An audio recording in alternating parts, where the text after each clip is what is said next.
No, no snoring, no snoring.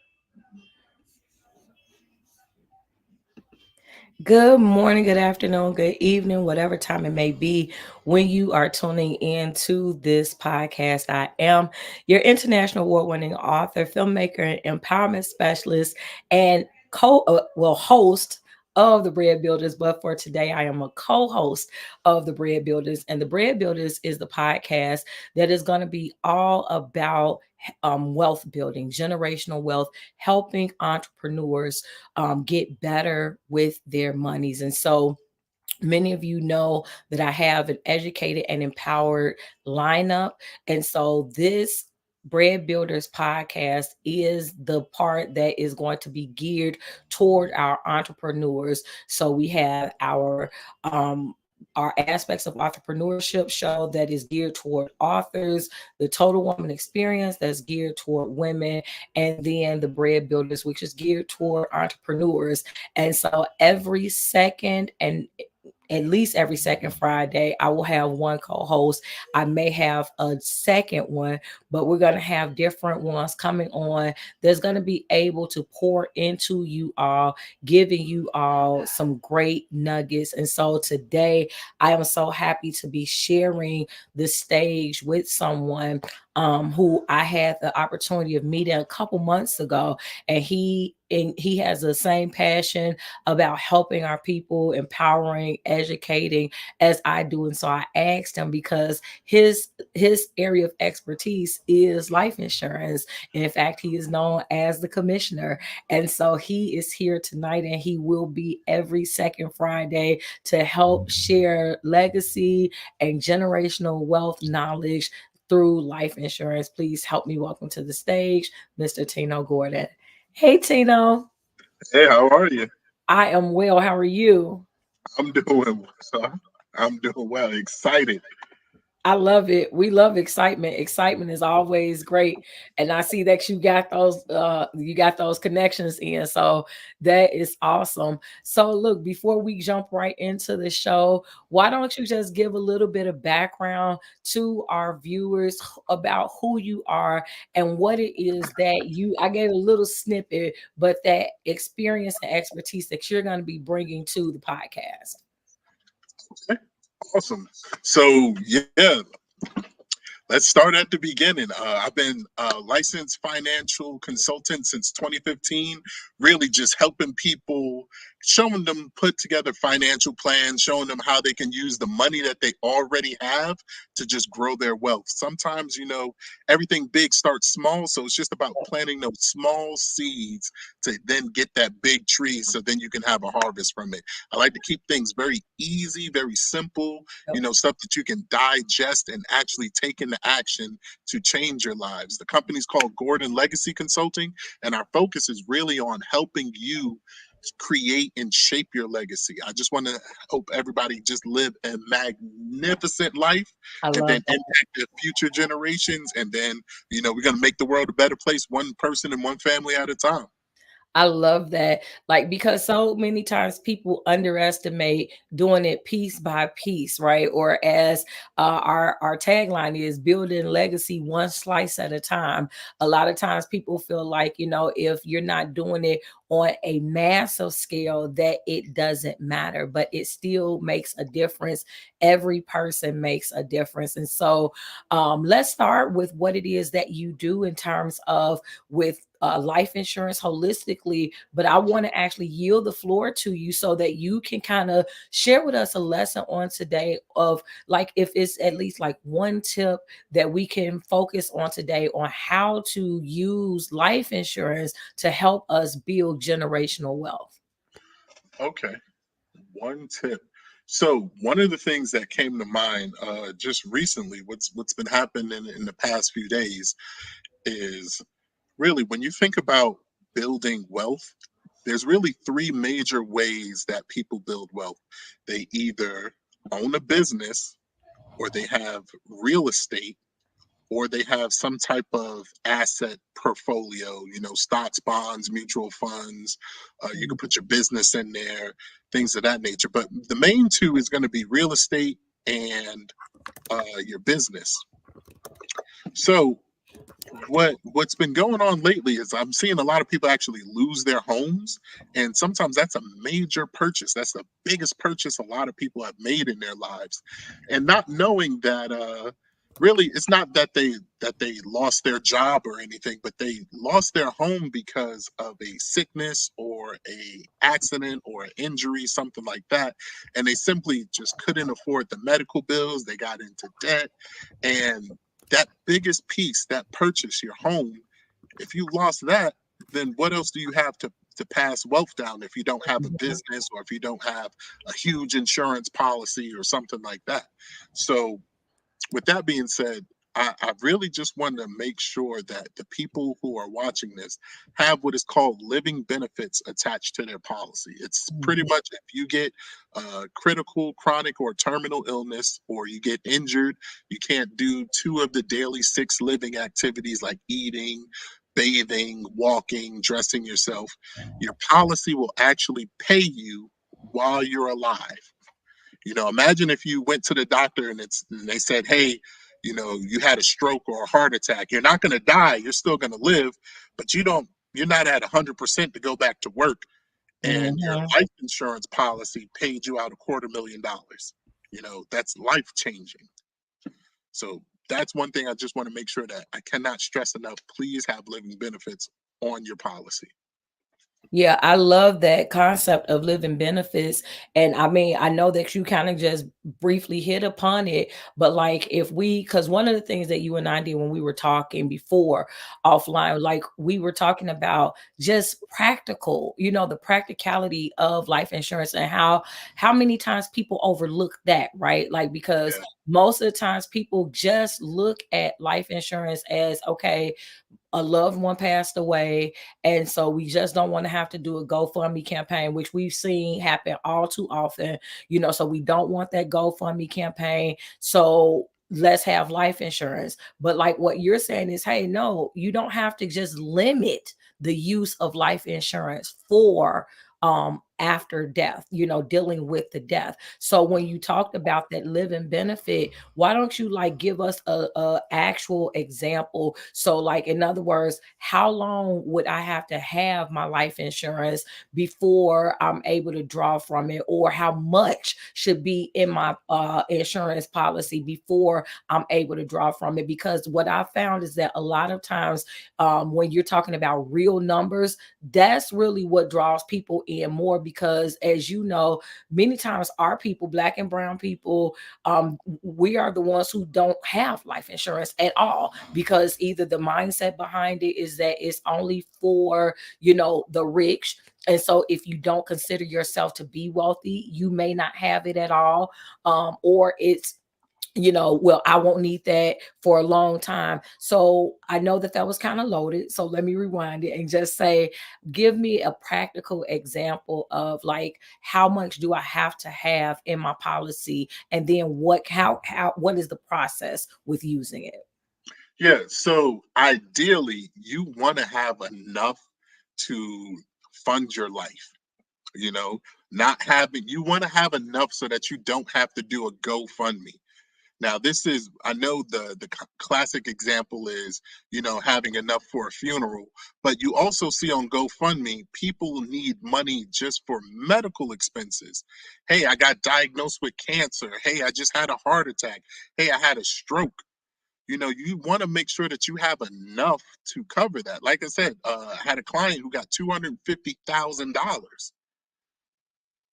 He just had a stroke, and then they paid him out while he was alive. So, obviously the more the better.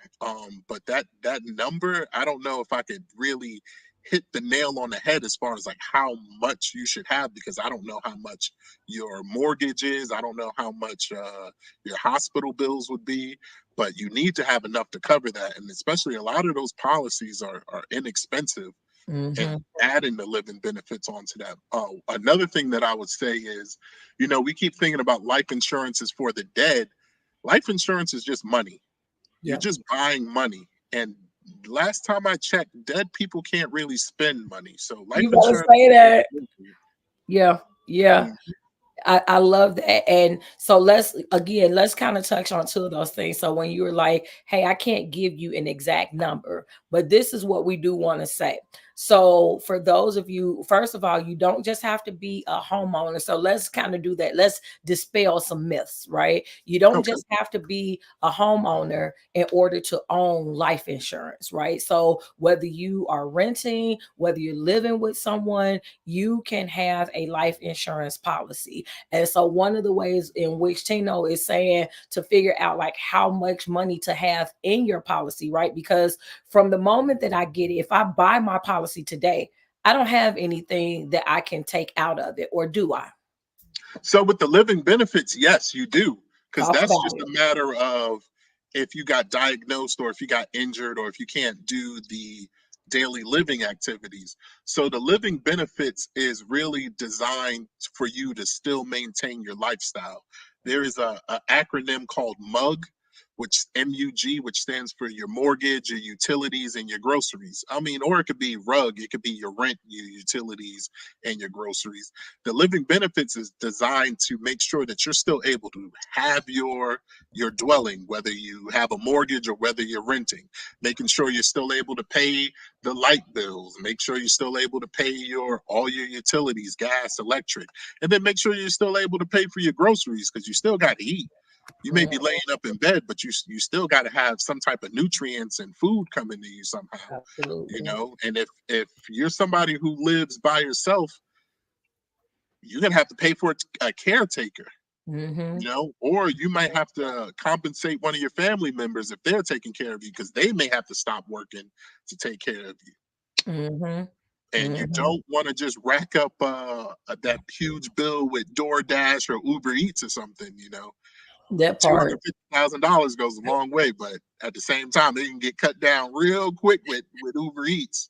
Come on, talk about it because Oh, man. and I think that when we're talking about this, one of the main components that we're really saying is being a good steward over your money, right? Like understanding where your funds are going because when you talk about the Uber Eats, DoorDash, things like that, those fees rack up. I remember my sister was telling me a story and I don't want to say a story because this actually happened to her, but she was telling me how she had ordered just for her and my nephew. She did a DoorDash from McDonald's. What their order was $12 for their order. When you added in the Uber Eats or the DoorDash, it was like $26. And she's like, wait a minute. So it costs more it's costing more for me to have it delivered than the food itself. And so she just ended up canceling out the order. But the point that I'm making is that's one meal one time with two people. So can you imagine like the average person, I believe, can easily, if you're doing just fast food, and I believe that I want you to tell that story because you told that story before about the fast food, and I want to bring that back up. But like just with fast food, it's so easy to spend. You could spend $100 easily in a week just doing one meal one time on fast food. Go ahead and talk to that. Oh man, yeah. I had to cut back on McDonald's when I realized the prices ain't the same anymore, especially that dollar menu. Yeah, so really, you said you spent about $12, and it turned into about 25 or so. Look, when you realize the future cost of money and the future value of money, your life changes. And it's always in front of you every day, but it's just taking the time to realize it. Like I remember, me being born in 1990, I remember seeing when gas was still a dollar and change. And then now it's like, ooh, Am I driving or am I walking today? You know? But just the future cost of money. So that $12 or that $20 that could have been spent at McDonald's in the future, what is that money going to be worth? What is that same $12 or $20 worth? And what I like to tell parents, especially parents with newborn babies, young children, $12.50 can turn into $1 million. So every time you go out and you spend $12.50, look at your child and just think, I just spent this child's future million. I Wow. just spent their millionaire money, their millionaire status, because that's all it takes. It's called $1 million baby program. And again, it goes back to the concept of taking a little bit of money, putting it away, and just letting it grow over time. I was talking to a lady last night and I said, hey, do you remember the Gerber Grow Up Plan? And she goes, oh, I wish I would have taken care. I wish I would have done that. Right, So that much part. yeah, it's the same thing. You just put your money away. Like especially when I talk to seniors, a lot of seniors, they give me such great advice and such wisdom. And one of the things that I was able to summarize from a lot of my conversations with them is when you get close to the end of your life, especially when it comes to finances and building wealth and everything, you're either going to have opportunity or you're going to have wishes. Which one do you want? Do you want to get to 70, 80 years old and just being like, oh, well, I wish I would have, wish I would have, wish I would have, wish I would have? Or do you want to have the opportunities that having the money and being a good steward of your money and being disciplined with your money will afford you? Yeah. Yeah. Yeah, that's so good because, like you say, now I'm a decade older than you. So when you're saying that you remember gas being $1.79, watch this. I remember going to Indiana, like whether it was myself when I first started driving or driving with my parents, gas was 79 cents a gallon, Oh, like man. legit 79 cents a gallon. 89 cents and 99 cents was for the premium, right? 99 cents a gallon. And so it's like now, you're looking, if you can find gas. So like when we go to Indiana, I still go to Indiana to get gas. And I think it was like 254, right? And that's still ridiculously cheap compared to certain parts of Chicago. And then don't go to like California and other states. But the point that you're making is the cost of living is steadily going to increase. It's not going back down, y'all. Like some people are holding their breath thinking that, hey, we're just going to wait another year or so and we're truly out of the pandemic. No, out of the pandemic or in the pandemic, we will never see gas prices that low again. We will never see rent prices, like my first apartment, I had a 1-bedroom apartment, $450, right? Like now, same 1-bedroom apartment, same side of town is like $800.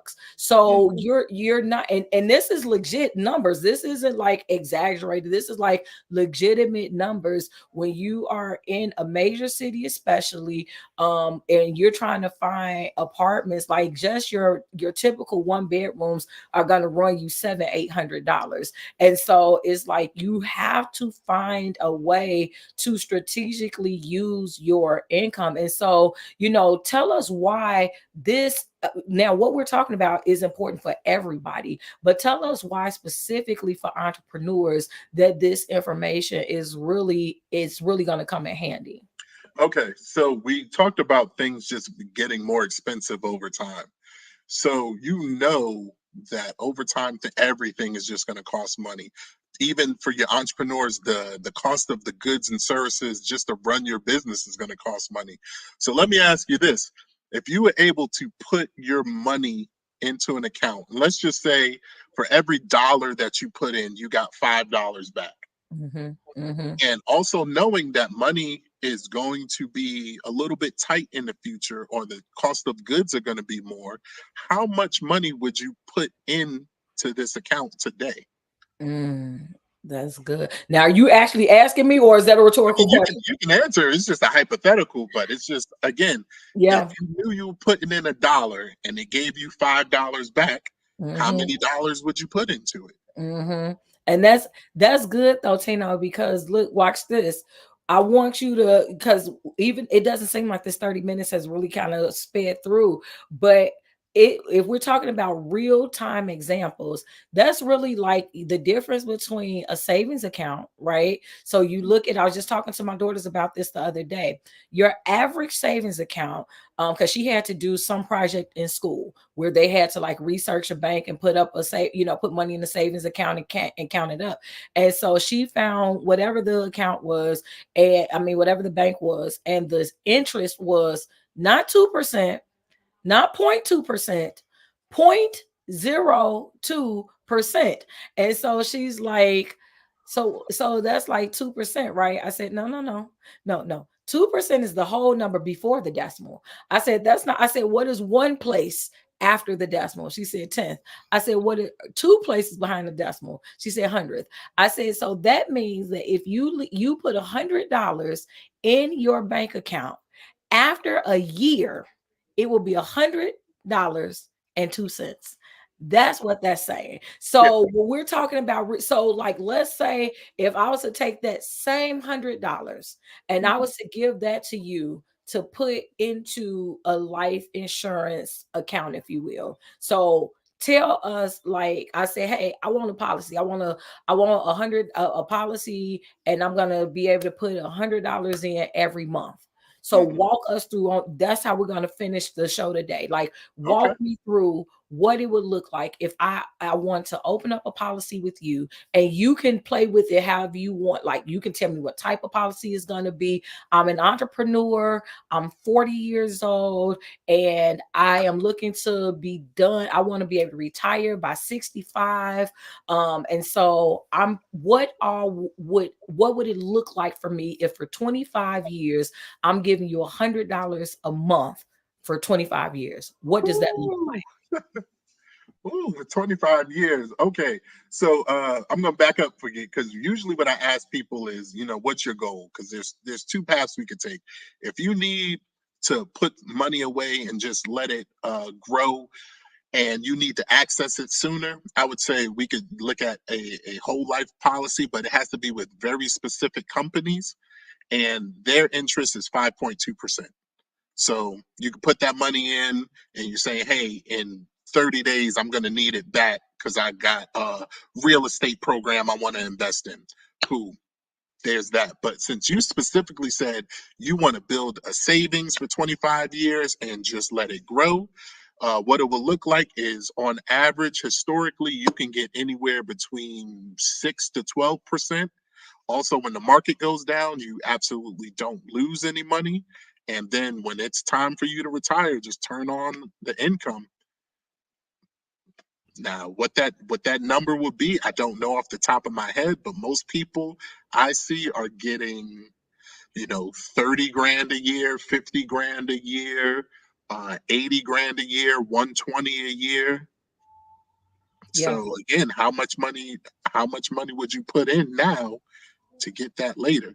And then the best thing about it, it's tax free. Say that part. That's the part I was waiting for you to get to. Free. Tell So them about that. if you're getting 100 grand a year, what do they take out of your taxes? At least 30%. Oh yeah, at least. And once you hit a certain bracket, you're at 50%. So Yeah. like 22 to 30%, depending on where you are. Whew. So again, how much money do you really need to make to net 100 in your pocket? Because that Uncle Sam just going to take his off the top. Yes, absolutely. Absolutely.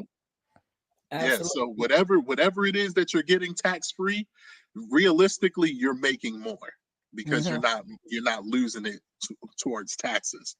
So that is huge, because I don't know anybody who loves paying taxes, and taxes are, they, like everything else, they're going to go up in the future. So it's like, what are you doing now to prepare yourself? And Absolutely. especially for the business owners, again, you're just putting money away tax free. Don't have to pay taxes on that money. That's money that's just off the grid. It's your money. It reminds me of that commercial that used to come on back in the day on TV. It's my money and I need it now. I need it now. Yeah. Yeah, I remember that. I remember that. And this is what I'm saying. Like, so whoever watches this, whether you're watching it from Facebook, Instagram, not Instagram, Facebook, LinkedIn, Twitter, or even YouTube, like whether you're watching it now on a replay, understand what we're saying. So for our entrepreneurs who, you don't have, depending on, I'll say this, depending on how your business is set up. But many entrepreneurs, especially solopreneurs, especially, you're just starting outpreneurs, like they don't have a health plan set up. So, and I think that is so key. You don't have a health plan set up. So if you're not working for someone else, then you don't have sick days. So many entrepreneurs find themselves working even when they're sick because they can't afford to go to the hospital. But if you can get that $100, right? Like, so to me, I would put that as being, again, I'm not saying $100 will make you rich, because as Tino has been pointing out, it depends on how long we're talking about, how consistent you're planning on being, what your monthly expenses look like. But what I would definitely say is make sure that you know those numbers. What the mug and the rug that we talked about, what is your mortgage or your rent? What are your utility expenses? What are your groceries? Because we know, whereas there may be so many other expenses, those are the basic ones for everyone. Those are the expenses that need to be covered so that you can live. So, like, do you know what your monthly expenses are? If not, you need to know. And then if you're able to commit to saying, hey, I will put up $100 a month, which again, that's literally $25 a week, which again, if you work 5 days, $5 a day. So you can't go to McDonald's or Burger King or White Castle or Wendy's and spend $5. Not, I mean, like, you might get a thing off because it's not even a dollar menu anymore. It's like $1.79 menu. It's like two for $3, right? I So don't even know how they do that math you understand anymore. what I'm saying? The math ain't mathing. Yeah, The math is not yeah, mathing. You can't go to Starbucks and get a cup of coffee for $5. Okay. So $5, 5 days a week. That's $25 a week, $100 a month. And if you are at, 40 or under, and you're able to say, hey, for at least the next 25 to 35 years, I'm going to put $100 up, because again, keep in mind what we're saying. This is like 6% interest that compounds, meaning that it's steadily adding up. So, like, let's just use an even number really quickly. Let's say if it's 10% interest, you put in $100, then it's going to come at the end of that year, it's 110, and you're steadily allowing that to grow. And let's say you don't put anything else in there, it's steadily going to grow. It's not going to be that same $100 that you put in. But oh, by George, if you can then add to it and say, every month I'm going to put in $100, by the end of 1 year, that's $1,200 that you have put in. And keep in mind what Tino said, tax free yeah. dollars. So, Tino, I'm going to relinquish the floor again and let you close us out, like whatever final remarks that you want to leave with the listeners today. Okay, so what I would say is, again, everything big starts small. Allow somebody, it could be myself or anybody else, to professional, to really sit down and do a financial plan with you to figure out, because a lot of people, you have money, it's just going towards the wrong places. It may be like most people are paying their bills wrong. I could get into that on another episode, but that's huge. But again, going back to everything big starting small, what I mean by that is, if you take a penny and double it every day for 30 days, you start with 1 cent, just one penny. At the end of the 30 days, you'll have over $5 million. But here's the thing, on day 15, halfway through, you still have about $200. A lot of people, that's when they pull their money out, when they're like, oh, I'm halfway through, this is Mhm. not making me much money. But again, Day 30, another 15 days, you went from 200 to 5 million. Mhm. 2/3 of the way through on day 20, you have about 5 grand. Some people might be like, oh, that's enough for me, and pull it out. But if Mhm. you just waited 10 more days, you went from 5 grand to over 5 million. Wow. It's just a matter of planting those seeds and watering it and just letting it grow. The beautiful thing about nature is that you just have to plant the seeds. You don't have to grow the tree. Come I on. don't know how you grow a tree. I don't know what it takes for the seed to break through and then the molecules and whatever happened. I don't, only thing I know is that I just need to plant the seed. Yeah. That's it. Yeah. Yeah.